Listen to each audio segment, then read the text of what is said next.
କିଛି ନୂଆ ଶିଖିବା, କିଛି ନୂଆ ଜାଣିବା, କିନ୍ତୁ ବୁଝିବା, ପଢିବା ଏବଂ ପ୍ରୟୋଗ କରିବା, ସେଇଟା ହେଉଛି ଓଡ଼ିଆ ପାଠଶାଳାର ପ୍ରଚେଷ୍ଟା। ଆପଣମାନଙ୍କୁ ସମସ୍ତଙ୍କୁ ସ୍ୱାଗତ ଓଡ଼ିଆ ପାଠଶାଳାକୁ। ଚାଲନ୍ତୁ ଭିଡିଓରେ ଆମେ କଥା ହେବା, ଡିସ୍କସ କରିବା ଭାରତୀୟ ଜାତୀୟ ଆନ୍ଦୋଳନ ଗାନ୍ଧୀ ଯୁଗ, ଯୋଉଟା ଥିଲା କ୍ଲାସ 10 ହିଷ୍ଟ୍ରିର ଫର୍ଷ୍ଟ ଚାପ୍ଟର। ତାର ପଞ୍ଚମ ପାଠ, ଟାଇଟଲ ହେଉଛି ସୁଭାଷ ଚନ୍ଦ୍ର ବୋଷ ଓ ଭାରତୀୟ ଜାତୀୟ ସେନାର ପାର୍ଟ 1। ଆଜିର ପାର୍ଟରେ ଆମେ କଥା ହେବା ସୁଭାଷ ଚନ୍ଦ୍ର ବୋଷଙ୍କ ବିଷୟରେ ଏବଂ ପାର୍ଟ 2 ରେ କଥା ହେବା ଭାରତୀୟ ଜାତୀୟ ସେନା, ଆଉ ପାର୍ଟ 3 ରେ ତା କ୍ୱେଶ୍ଚନ ଆନ୍ସର ସଲ୍ଭ କରିବା। ତ ଆରମ୍ଭ କରିବା। ନେତାଜୀଙ୍କ ବିଷୟରେ କିଏ ନ ଜାଣେ? ତ ଆଜି ଜାଣିବା ତାଙ୍କରି ବିଷୟରେ, ତାଙ୍କର ଜୀବନ ବିଷୟରେ, ତାଙ୍କର କର୍ତ୍ତବ୍ୟ ଏବଂ ତାଙ୍କର ଷ୍ଟ୍ରଗଲ ସ୍ୱାଧୀନତା ପାଇଁ। ଭାରତୀୟ ସ୍ୱାଧୀନତା ସଂଗ୍ରାମକୁ ସୁଭାଷ ଚନ୍ଦ୍ର ବୋଷଙ୍କ ଅବଦାନ ଅବିସ୍ମରଣୀୟ ଅଟେ। ଯେଉଁ କେତେ ଜଣ ମହାପୁରୁଷ ନିଜର ତ୍ୟାଗ ଓ ବଳିଦାନରେ ଭାରତୀୟ ସ୍ୱାଧୀନତା ସଂଗ୍ରାମକୁ ଗୌରବାମଣ୍ଡିତ କରିଛନ୍ତି, ସେମାନଙ୍କ ମଧ୍ୟରେ ସୁଭାଷ ଚନ୍ଦ୍ର ବୋଷ ଅନ୍ୟତମ। ଭାରତୀୟ ସ୍ୱାଧୀନତା ସଂଗ୍ରାମରେ ସେ ଗାନ୍ଧୀଜୀଙ୍କୁ ଯଥେଷ୍ଟ ସମ୍ମାନ ଦେଉଥିଲେ ସୁଦ୍ଧା ତାଙ୍କର କେତେକ ନୀତିକୁ ବିରୋଧ କରୁଥିଲେ। ଏଟା ଗୋଟେ ଇମ୍ପୋର୍ଟାଣ୍ଟ ଲାଇନ କି ସେ ଗାନ୍ଧୀଜୀଙ୍କୁ ସମ୍ମାନ ଦଉଥିଲେ କିନ୍ତୁ ତାଙ୍କର କେତେଟା ନୀତିକୁ ସେ ବିରୋଧ କରୁଥିଲେ। ତାଙ୍କର ସ୍ଲୋଗାନ ଥିଲା ଜୟ ହିନ୍ଦ ଆଉ ଦିଲ୍ଲୀ ଚଲୋ। ଜୟ ହିନ୍ଦ ଆଉ ଦିଲ୍ଲୀ ଚଲୋ ସ୍ଲୋଗାନ ଦେଇ ସୁଭାଷ ଭାରତୀୟ ମାନଙ୍କ ମନରେ ଯେ ଉନ୍ମାଦନା ସୃଷ୍ଟି କରିପାରିଥିଲେ, ତାହା ଆଜି ପର୍ଯ୍ୟନ୍ତ ପ୍ରତ୍ୟେକ ଭାରତୀୟଙ୍କ ମନରେ ଅଭୁଲା ସ୍ମୃତି ଭାବରେ ରହିଛି। ତାପରେ ଜାଣିବା ତାଙ୍କର ପ୍ରାରମ୍ଭିକ ଜୀବନ ଆଉ ଶିକ୍ଷା। ସୁଭାଷ ଚନ୍ଦ୍ର ବୋଷ 1897 ଖ୍ରୀଷ୍ଟାବ୍ଦ ଜାନୁଆରୀ 23ରେ ଓଡ଼ିଶାର କଟକ ଠାରେ ଏକ ସମ୍ଭ୍ରାନ୍ତ ପରିବାରରେ ଜନ୍ମଗ୍ରହଣ କରିଥିଲେ। ଆମେ ନେତାଜୀଙ୍କର ଜୟନ୍ତୀ ପ୍ରତିବର୍ଷ ଜାନୁଆରୀ 23 ତାରିଖରେ ପାଳନ୍ତି। ତାଙ୍କ ପିତାଙ୍କ ନାମ ଥିଲା ଜାନକୀନାଥ ବୋଷ। ସେ ଜଣେ ଆଇନଜୀବୀ ଥିଲେ। କଟକର ରେଭେନ୍ସା କଲେଜିଏଟ ସ୍କୁଲରେ ଛାତ୍ର ସେବା ସମୟରେ ଛାତ୍ରମାନଙ୍କୁ ସଂଗଠିତ କରି ସ୍କୁଲ ହଷ୍ଟେଲରେ ଖୁଦିରାମ ଶହୀଦ ଦିବସ ପାଳନ କରିଥିଲେ। ମାଧ୍ୟମିକ ଶିକ୍ଷା ସମାପ୍ତ କରି କୋଲକାତା ସ୍ଥିତ ପ୍ରେସିଡେନ୍ସି କଲେଜରେ ଦର୍ଶନ ଶାସ୍ତ୍ର ଅଧ୍ୟୟନ କରିଥିଲେ। ରାମକୃଷ୍ଣ ପରମହଂସ, ସ୍ୱାମୀ ବିବେକାନନ୍ଦ ଓ ରବୀନ୍ଦ୍ରନାଥ ଠାକୁର ପ୍ରମୁଖ ମହାମନୀଷୀ ମାନଙ୍କ ବାଣୀ ଦ୍ୱାରା ସେ ଗଭୀର ଭାବରେ ପ୍ରଭାବିତ ହୋଇଥିଲେ। ତେଣୁ ରାମକୃଷ୍ଣ ପରମହଂସ ଆଉ ସ୍ୱାମୀ ବିବେକାନନ୍ଦ, ରବୀନ୍ଦ୍ରନାଥ ଠାକୁର ତାଙ୍କ ପାଇଁ ଜଣେ ଜଣେ ପ୍ରେରଣାଦାୟକ ମନୁଷ୍ୟ ରହି ଆସିଥିଲେ। ସେ ତାଙ୍କୁ ତାଙ୍କ ମାର୍ଗଦର୍ଶକ ଭାବରେ ମଧ୍ୟ ତାଙ୍କୁ ମାନୁଥିଲେ। ବେନିଟୋ ମୁସୋଲିନୋ, ମୁସ୍ତାଫା କମାଲ ପାସା, କାଉଣ୍ଟ ଡି କାଭୁର, ଗାରିବାଲ୍ଡି ଓ ଲେନିନଙ୍କ ଭଳି ମହାନ ବିପ୍ଳବୀ ମାନଙ୍କ ଚିନ୍ତାଧାରା, ବ୍ୟକ୍ତିତ୍ୱ ତଥା ଆମେରିକାର ସ୍ୱାଧୀନତା ସଂଗ୍ରାମ ଓ ଫରାସୀ ରାଷ୍ଟ୍ର ବିପ୍ଳବ ମଧ୍ୟ ତାଙ୍କ ଉପରେ ବହୁ ପ୍ରଭାବ ପକାଇଥିଲା। ଏଇଗୁଡିକ ଥିଲା ମେନ୍ କାରଣ ଯୋଉଥିପାଇଁ କି ତାଙ୍କର ବିଚାର ବା ତାଙ୍କର କିଛିଟା ନୀତି ଗାନ୍ଧୀଜୀଙ୍କ ନୀତି ଠାରୁ ଭିନ୍ନ ଥିଲା ବା ବ୍ୟତିକ୍ରମ ଥିଲା। ତ ସିଏ ପ୍ରଭାବିତ ଏଇ ଯୋଉ ମହାନ ବ୍ୟକ୍ତିତ୍ୱ ମାନେ ଅଛନ୍ତି ତାଙ୍କ ଦ୍ୱାରା ହୋଇଥିଲେ। ଆଉ କିଛିଟା ଘଟଣା ଯୋଉଟା ଥିଲା ଆମେରିକାର ବିପ୍ଳବ ଆଉ ଫରାସୀ ବିପ୍ଳବ। ସେ ପ୍ରେସିଡେନ୍ସି କଲେଜରେ ପଢୁଥିବା ସମୟରେ କଲେଜରେ ଏକ ଦୁର୍ଭାଗ୍ୟଜନକ ଘଟଣା ଘଟିଥିଲା। ଭାରତୀୟ ବିରୋଧୀ ବ୍ରିଟିଶ ପ୍ରଫେସର C.F. ୱେଟେନଙ୍କୁ ଥରେ ତାଙ୍କ ଉପସ୍ଥିତିରେ ମାଡ଼ ମରାଗଲା। ଏହି ଘଟଣାରେ ସୁଭାଷ ଆକ୍ରମଣକାରୀ ମାନଙ୍କ ନାମ ପ୍ରକାଶ କଲେ ନାହିଁ କି ନିଜକୁ ନିର୍ଦ୍ଦୋଷ ବୋଲି ମଧ୍ୟ କହିଲେ ନାହିଁ। ଏହି ଘଟଣା ପାଇଁ ସେ କ୍ଷମା ନ ମାଗିବାରୁ ତାଙ୍କୁ 1916 ରେ କଲେଜରୁ ବହିଷ୍କାର କରାଗଲା।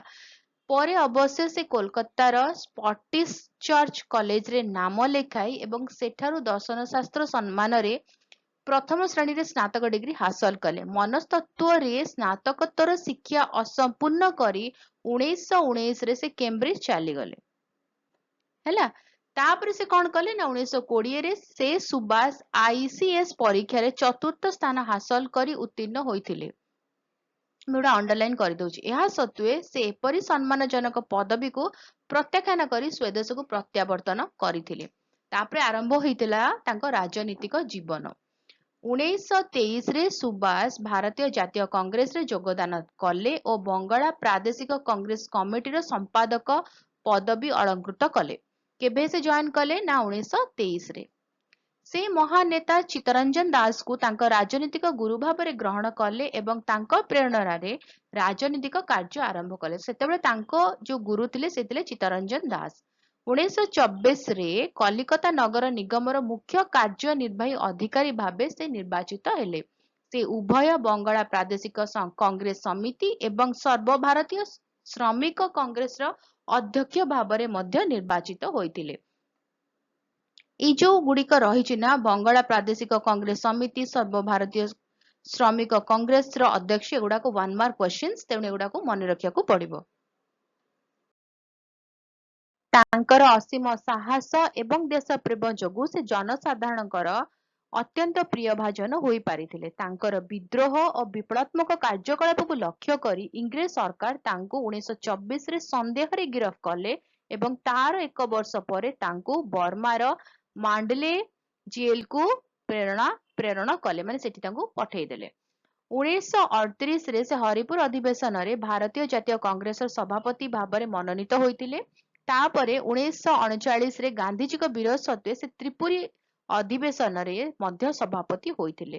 ଏଟା ଗୋଟେ 1 ମାର୍କ କ୍ୱେଶ୍ଚିନ୍ ଆସିପାରେ। କିନ୍ତୁ ଏହି ଅଧିବେଶନ ପରବର୍ତ୍ତୀ ସମୟରେ ଗାନ୍ଧିଜୀଙ୍କ ସହ ମତଭେଦ ହେବାରୁ ସୁଭାଷ ଚନ୍ଦ୍ର ବୋଷ ତ୍ୟାଗ କରି 1939 ମେ 3 ତାରିଖରେ ଫରୱାର୍ଡ ବ୍ଲକ ନାମରେ ଗୋଟିଏ ନୂତନ ରାଜନୈତିକ ଦଳ ଗଠନ କଲେ। ତ ଏଇଟା ମଧ୍ୟ ଗୋଟେ 1 ମାର୍କ କ୍ୱେଶ୍ଚିନ୍। 1940 ଜୁଲାଇ 2 ତାରିଖରେ ସୁଭାଷ ଚନ୍ଦ୍ର ବୋଷ ଗିରଫ ହୋଇଥିଲେ ଓ ଇଂରେଜ ସରକାରଙ୍କ ଦ୍ୱାରା କୋଲକାତାରେ ନଜରବନ୍ଦୀ ରୂପେ ରହିଥିଲେ। 1941 ରେ ଭାରତ ଇତିହାସରେ ଏକ ଦୁଃସାହସିକ ଘଟଣା ଘଟିଥିଲା। ସେ ଘଟଣାଟି କଣ ଥିଲା? ଭାରତ ବାହାରେ ରହି ଭାରତର ସ୍ୱାଧୀନତା ପାଇଁ ଲଢେଇ କରିବା ଉଦ୍ଦେଶ୍ୟରେ ସୁଭାଷ ଉକ୍ତ ବର୍ଷ ଛଦ୍ମବେଶରେ ଭାରତ ପରିତ୍ୟାଗ କଲେ। ଶତ୍ରୁର ଶତ୍ରୁ ଆମର ମିତ୍ର ନୀତି ଅନୁସରଣ କରି ସେ ଦେଶ ବାହାରୁ ବ୍ରିଟିଶ ଶକ୍ତିକୁ ଆଘାତ କରିବା ପାଇଁ ସିଦ୍ଧାନ୍ତ ନେଇଥିଲେ। ଏଟା ଥିଲା ତାଙ୍କର ଗୋଟେ ଭିନ୍ନ ନୀତି। ସେ ଦେଶର ବାହାରେ ରହି କଣ କଲେ ନା ଭିତରେ ଥିବା ସଂଗ୍ରାମକୁ ସେ ଉତ୍ତେଜିତ କରିଥିଲେ ଆଉ ତାଙ୍କର ସ୍ୱାଧୀନତା ସଂଗ୍ରାମକୁ ବଜାୟ ରଖିଥିଲେ। ଆଉ ସେଥିରେ ତାଙ୍କ ମୂଳ ମନ୍ତ୍ର ଥିଲା ଶତ୍ରୁର ଯିଏ ଶତ୍ରୁ ସିଏ ହଉଛି ଆମର ମିତ୍ର। ଭାରତର ଶତ୍ରୁକୁ ପରାସ୍ତ ଓ ଦମନ କରିବା ପାଇଁ ତାର ଶତ୍ରୁ ସହିତ ହାତ ମିଳାଇବା ଲାଭଦାୟକ ହେବ ବୋଲି ତାଙ୍କର ହୃଦବୁଦ୍ଧ ହୋଇଥିଲା। ଇତିହାସରୁ ସେ ଶିକ୍ଷା ଲାଭ କରିଥିଲେ ଯେ ବହିର୍ଶକ୍ତିର ସାହାଯ୍ୟ ବିନା କୌଣସି ଜାତି ସ୍ୱାଧୀନତା ହାସଲ କରିପାରି ନାହିଁ। ତେଣୁ ଇତିହାସ ସବୁବେଳେ ଆମକୁ କହିଛି କି ଆମେ ଯଦି ନିଜକୁ ସ୍ୱାଧୀନତା ପାଇବା ପାଇଁ ଲଢୁଛନ୍ତି ତାହେଲେ ଆମକୁ ଆମ ଆଖପାଖ ଲୋକଙ୍କର ମଧ୍ୟ ସାହାଯ୍ୟ ଦରକାର, ଯେଭଳି ଭାବରେ ଆମକୁ ଅନ୍ୟ ଦେଶର ସାହାଯ୍ୟ ଦରକାର। ତେଣୁ ସେଇ ନୀତିରେ ସେ ଆଗେଇ ଯାଇଥିଲେ। ସୁଭାଷ ବୋଷ ଇଂଲଣ୍ଡର ପ୍ରଧାନ ଶତ୍ରୁ ଜର୍ମାନୀ ଓ ଜାପାନର ସମର୍ଥନ ହାସଲ କରିବା ପାଇଁ ଉଦ୍ୟମ କଲେ। ସେତେବେଳେ ବ୍ରିଟିଶର ଶତ୍ରୁ ଥିଲେ କିଏ ନା ଜର୍ମାନୀ ଆଉ ଜାପାନ। ତାଙ୍କ ସମର୍ଥନ ହାସଲ କରିବା ପାଇଁ ସେ ଚେଷ୍ଟା କଲେ।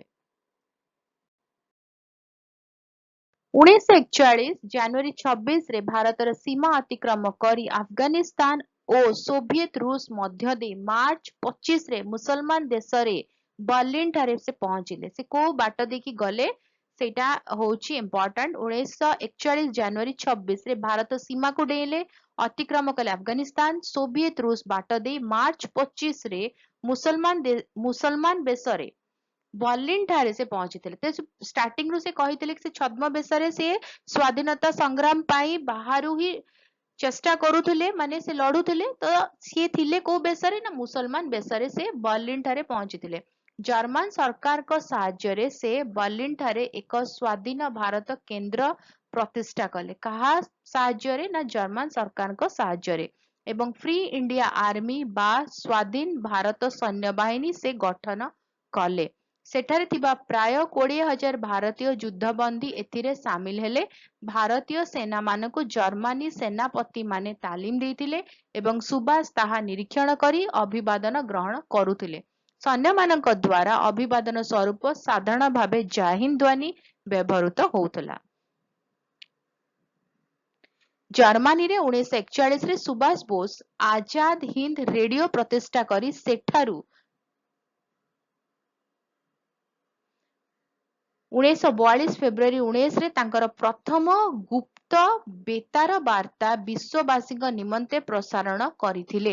ଜର୍ମାନୀରେ ସୁଦୂର ବର୍ଲିନରୁ ଆଜାଦ ହିନ୍ଦ ରେଡିଓ ଦ୍ୱାରା ଭାରତବାସୀଙ୍କୁ ସେ ଯେଉଁ ସଂଗ୍ରାମୀ ଆହ୍ୱାନ ଜଣାଇଥିଲେ, ସେଥିରେ ଭାରତର ଜନସାଧାରଣ ଦେଶପ୍ରେମରେ ଉଦ୍ବୁଦ୍ଧ ହୋଇଥିଲେ। ଜର୍ମାନୀର ଶାସକ ହିଟଲରକୁ ଦେଖା କରି ଭାରତର ସ୍ୱାଧୀନତା ସମ୍ପର୍କରେ ତାଙ୍କୁ ସାହାଯ୍ୟ କରିବାକୁ ଅନୁରୋଧ କରିଥିଲେ। ଯଦିଓ ହିଟଲର ଏ ସମ୍ପର୍କରେ କୌଣସି ନିର୍ଦ୍ଦିଷ୍ଟ ପ୍ରତିଶ୍ରୁତି ଦେଇନଥିଲେ, ଜର୍ମାନୀରୁ ନିରାପଦ ଭାବେ ଜାପାନକୁ ଯାତ୍ରା କରିବା ପାଇଁ ସେ ସୁଭାଷଙ୍କୁ ସାହାଯ୍ୟ କରିଥିଲେ।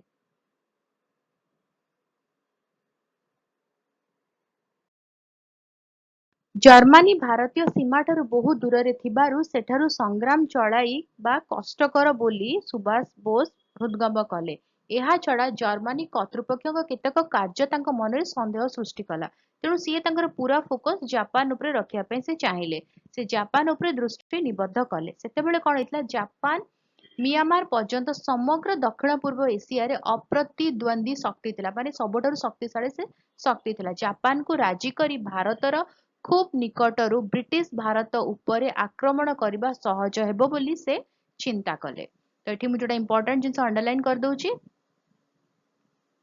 ଆଉ ତାପରେ କ'ଣ ହେଲା, ଆମେ ପାର୍ଟ 2 ଭିଡିଓରେ ପଢିବା କି ତାପରେ ସେ କ'ଣ ଗଠନ କଲେ ଆଉ ସେ କେଉଁଭଳି ଭାବରେ ଅଗ୍ରସର ହେଲେ। ହେଲା, ଯଦି କିଛି ଡାଉଟ୍ ଅଛି, କୋଉ ଜାଗାରେ ବୁଝି ହେଲାନି, କିଛି କ୍ୱେଶ୍ଚିନ୍ସ ଅଛି, ତାହେଲେ କମେଣ୍ଟରେ ଜଣେଇବ। ଆଉ ଯଦି ଭଲ ଲାଗିଲା ତାହେଲେ ଭିଡିଓ ଟିକେ ଲାଇକ୍ କରିଦିଅ, ଭିଡିଓ ଅନ୍ୟଙ୍କ ସହିତ ସେୟାର କର। ଚ୍ୟାନେଲରେ ଯୋଉମାନେ ଭିଡିଓ ଦେଖୁଛନ୍ତି ଏପର୍ଯ୍ୟନ୍ତ ସବସ୍କ୍ରାଇବ କରିନାହାନ୍ତି, ଚ୍ୟାନେଲକୁ ପ୍ଲିଜ ସବସ୍କ୍ରାଇବ କରି ବେଲ୍ ଆଇକନ୍ ପ୍ରେସ୍ କରି ଅଲ୍ ନୋଟିଫିକେସନକୁ ଅନ୍ ରଖିଥାଅ। ଭିଡିଓ ଅପଲୋଡ ହେଲେ ନୋଟିଫିକେସନ ପହଞ୍ଚିବ, ଆମେ ମିଶିକି ପଢିପାରିବା, ବୁଝିପାରିବା ଏବଂ ଜାଣିପାରିବା। ତାହେଲେ ଦେଖା ହବା ଆଗାମୀ ଭିଡିଓରେ। ଭଲରେ ରୁହ, ସୁସ୍ଥରେ ରୁହ, ମତେ ଅନୁମତି ଦିଅ। Bye bye.